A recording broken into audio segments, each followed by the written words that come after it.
Welcome to Business Notes. I'm your host, Diane Bogino, President of Performance Strategies and Diane Bogino Development. Our guest today is Karen Nutter. Karen is an executive coach, author, speaker, and founder of CBK Advising.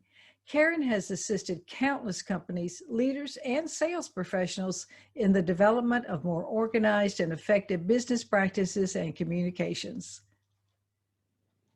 Karen, welcome to Business Notes, and it is a delight to have you on the show today. Oh, thank you, Diane. I'm thrilled to be here. Karen, I wanted to ask you what got you to get into this business of consulting, advising, training, and coaching? Wow, Diane, everybody asks me that, and it's kind of an interesting story. So I grew up in poverty with a single mom. We lived in an environment where really no little girl should live, but I did. And I was about 7 when my mom asked me one day, Karen, what do you want to do when you grow up? And I said, oh, I know exactly what I want to do. I want to help all these people that we live around get better jobs, maybe go back to school and get a better education, have a car that doesn't break down, because our car was always breaking down. And she said, well, you can't do that.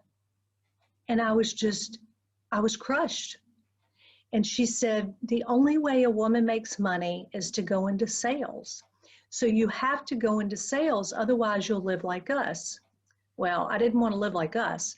So I went into sales. I was very good at what I did. I don't know how. And at about 10 years, I was number 2 in the country, and I started getting sick. I really got sick after a few months, and I spent several years in bed. During that time, I made a pact with God. God, if you get me well, I will go do what I'm supposed to do, even if I live in poverty. Well, you can see he got me well, and I'm not living in poverty, and I am living the dream doing what I'm doing. What a great story. But how is it that you are able to go into a company and change the culture? Well, I believe my philosophy, Diane, is I change it from the inside out. So I start with individuals. I do a lot of one-on-ones. And by using assessments, determining what drives them and how they behave. Then I gather teams together, sometimes departments, sometimes teams, and I do every couple weeks a team building with them. And we do all this on Zoom. And through this process, over the course usually of about a year, the culture starts to change because the people start to not change, but see their colleagues in a different light. Right. Perception, right? Yes. You just mentioned assessments. Now, some people, Karen, think assessments are kind of woo-woo. Could you tell us a little bit about the assessments you use? Sure. I use DISC, which is behaviors, how a person behaves. Driving forces, which is why they do what they do. So what makes them get out of bed in the morning and motivates them. Stress quotient, which is a way to determine, gosh, I'm really stressed. Where is it coming from? Is it job related, personal related, or interpersonal related? And then emotional intelligence, of course. And finally, DNA, which is competencies. And your competencies are real effective by utilizing those when you're being hired for a job or when we're doing benchmarking. Okay, so they serve a lot of purposes. You have a lot of different ones then. Yes, I do. Okay, good. So can you give us an example of how your book, The Power of EQ, Stronger Leadership Through Emotional Intelligence, and the emotional intelligence work that you do might help an executive? Sure. I published my book in 2015, and a copy of it was sent to an executive in Texas, and she hired me to coach some leaders in her company, as well as be a keynote at their conference, and to help everyone develop their emotional intelligence. We developed it through, first of all, self-awareness, a person's got to be aware of who they are, what drives them, what their emotions are at every moment to be able to understand, oh, I need to regulate right now. I'm feeling kind of angry, but I need to regulate and not self-inflict. Then you get into, oh, gee, do I feel motivated today? Because motivation is a component of emotional intelligence. And then finally, how does it relate to everyone else? How is my social awareness and my social regulation? Am I able to stop that email from being sent that's kind of blasting my colleagues? Am I able to stop my outburst at meetings when I'm really hungry and it has nothing to do with them? So there's so many facets to it, and it's so fun to work on. Yeah. So I went to your website, and I noticed that you have a plethora of resources for people. So I want to be sure that people go to your website because you have got suggested readings on there, Yes. books and book reviews. You've got numerous book reviews, links to business resources, interesting articles about business, and even tools they can download. So tell us your website first.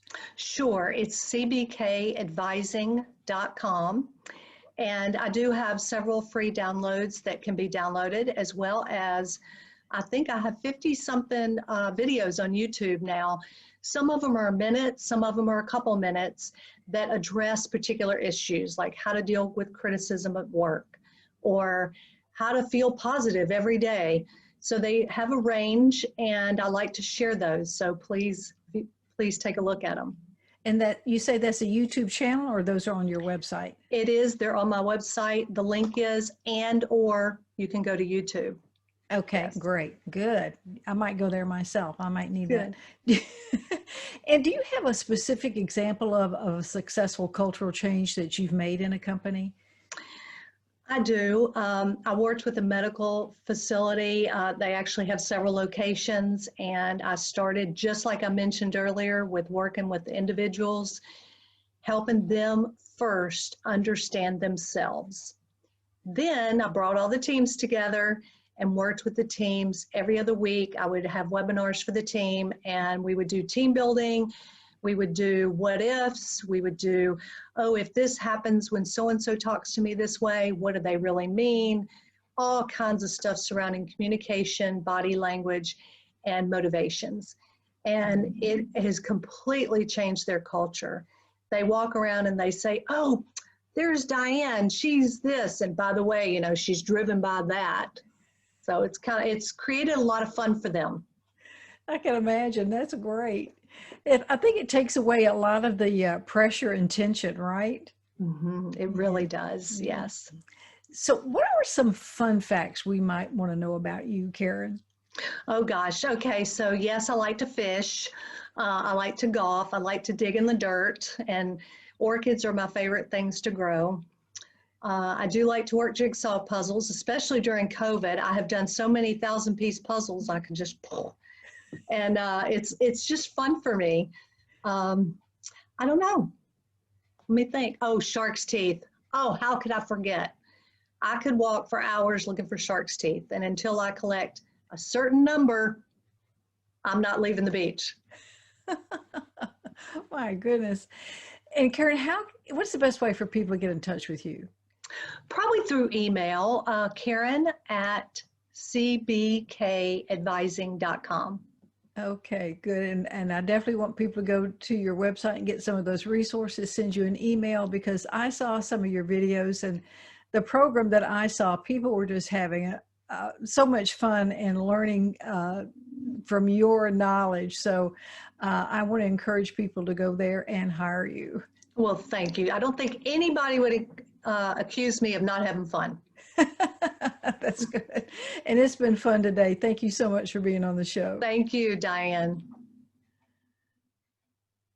Thank you for watching Business Notes. We've been speaking with Karen Nutter, Executive Coach and founder of CBK Advising. I'm your host, Diane Bogino, bringing you business ideas you can bank on.